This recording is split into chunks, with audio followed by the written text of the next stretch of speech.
മുതിരയിലേക്ക് കുറച്ച് വെള്ളം ഒഴിച്ചിട്ട് ഒരു 7-8 മണിക്കൂർ നമുക്ക് കുതിരാൻ വെക്കാം.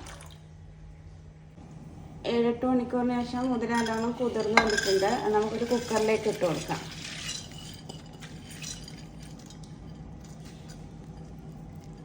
ഇതിലേക്ക് 1 ടീസ്പൂൺ ഉപ്പിട്ട് കൊടുക്കാം.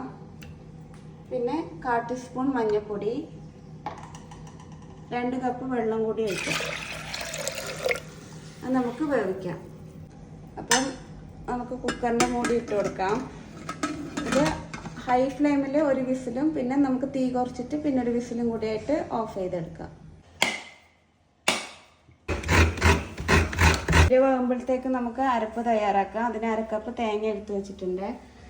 അതിലേക്ക് 2-3 ചെറിയ ഉള്ളി ഇട്ട് കൊടുക്കാം. പിന്നെ ഒരു 4-5 അല്ലി വെളുത്തുള്ളി, പിന്നെ 1 ടീസ്പൂൺ ജീരകം.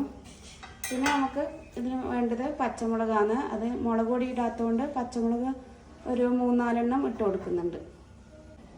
എരിവ് കുറഞ്ഞ പച്ചമുളകായതുകൊണ്ടാണ് ഞാൻ 4 ഇടുന്നത്. ഇതിലേക്ക് വെള്ളം ഒഴിച്ചിട്ട് നമുക്ക് അരച്ചെടുക്കാം.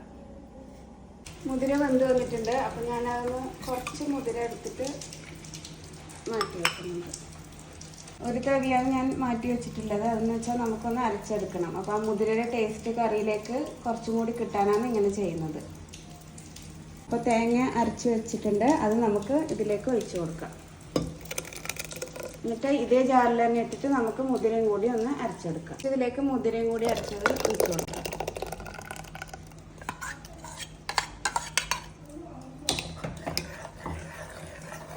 മിക്സ് ചെയ്ത് കൊടുക്കാം. കറി തളിച്ച് വന്നിട്ടുണ്ട്. നമുക്ക് തീ ഓഫ് ചെയ്ത് കാരണം നമുക്ക് കുറച്ച് താളിച്ച് വയ്ക്കാം. അതിനായിട്ട് കുറച്ച് വെളിച്ചെണ്ണ ഒഴിക്കുന്നുണ്ട്. ഇതിലേക്ക് ഒരു 4-5 ചെറിയ ഉള്ളി ചെറുതായിട്ട് മുറിച്ചത് ഇടാം.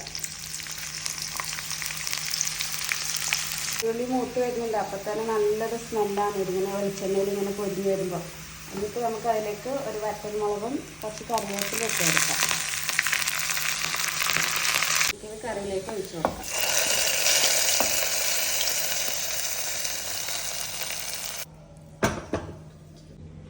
നല്ല ടേസ്റ്റുള്ള മുതിരക്കറി റെഡി ആയിട്ടുണ്ട്.